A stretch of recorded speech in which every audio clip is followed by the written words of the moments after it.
Hey there, this is Jake from Maple Forge, working on my candlestick holders again. So what I've done so far is shape them to look like a strap hinge, okay?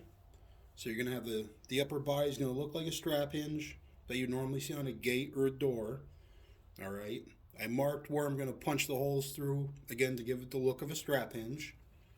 Right now, and I also drill the hole through the bottom where the copper, the actual holder and drip cup will sit. They'll be attached with a copper rivet through the bottom,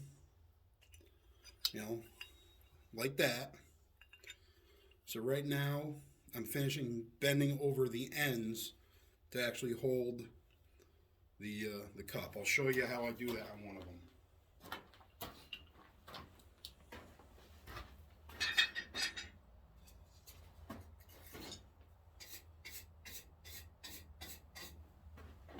It might be kind of hard to see, but I put two little marks, little punch marks. You might be able to see it, you might not. It's kind of hard to see in this light. But two very small dimples where I want to put that bend. I'll line that up to the straightest area on the anvil I have and start that bend.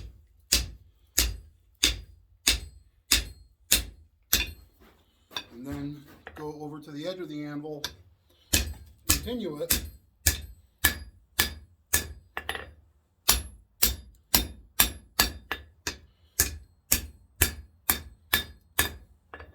so now I have the rough bend that I want. But what I'm going to do is kind of square this corner up a little more. So I'm going to heat this whole end, then quench off this part of the body and strike down to push this edge down a little bit more and tighten up that corner.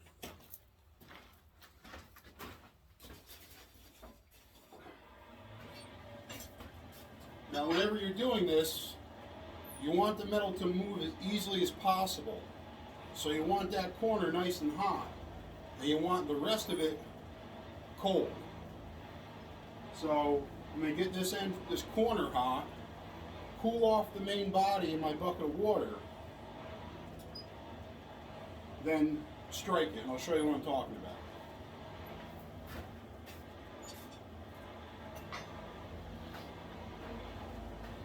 And again, you really don't have to do this. It's just to make the corner a little bit tighter. And you can use this same idea for any corner that you want to tighten up.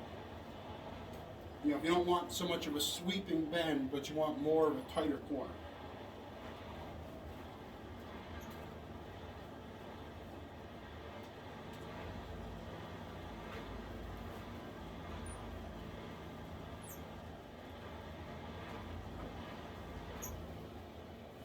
Okay, so now that corner is nice and hot.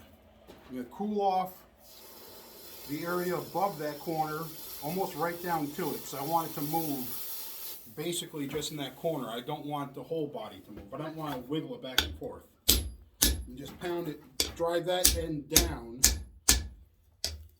And of course, look at it. If you have to adjust something, adjust it. Don't be in a big hurry. Hit it and look. Hit it and look. Take your time. Work quickly, but take your time. You have time to look at it. You have time to see if it's straight or not. All right. If you see a little bend, straighten it out.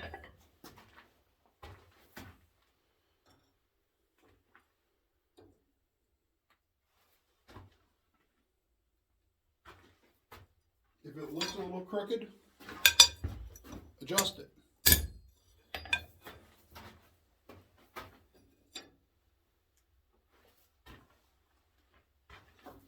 So now, again, it's not a sharp corner, but it's tighter than it was. All right. When I get to putting them together, I'll show you what I mean.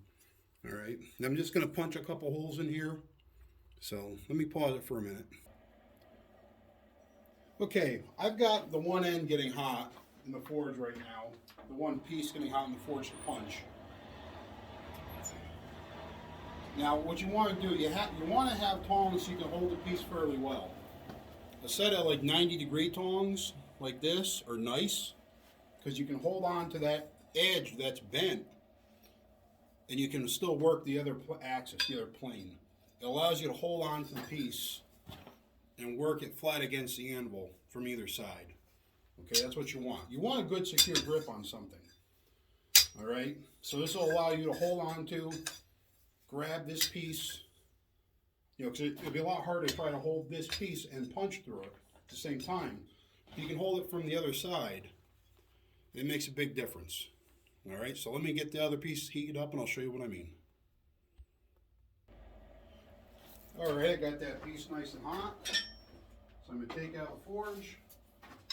Now again, when you're punching through something, you want it nice and hot because you want the material to move easily. And these tongs allow me to hold this nice and flat. Now, I put a dimple with a center punch where I want my hole to be in this. So, I'm going to make sure it's where I want it.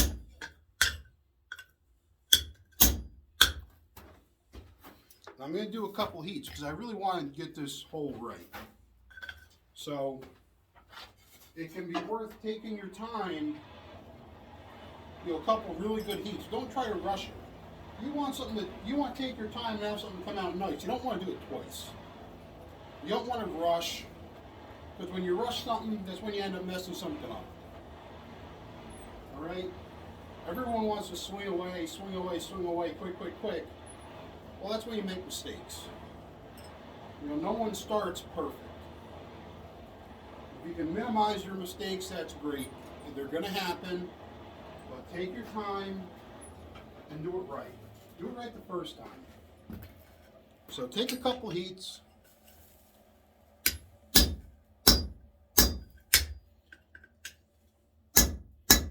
So now my punch is bouncing. That means I can't go any further. Turn it over. I can see the mark on the back. Hit it down.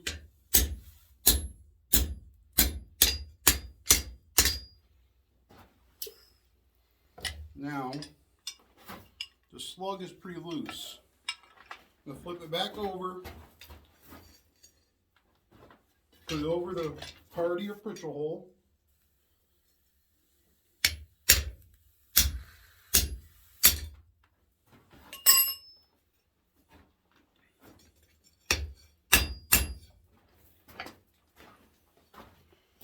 And now you got your hole. The top hole will be to hang it from. I'll put a couple more in just to make it look like a strap hinge, but you got the basic idea. All right, so I'm going to rinse and repeat with all the rest of these, and then I'll go from there. All right, well, have fun.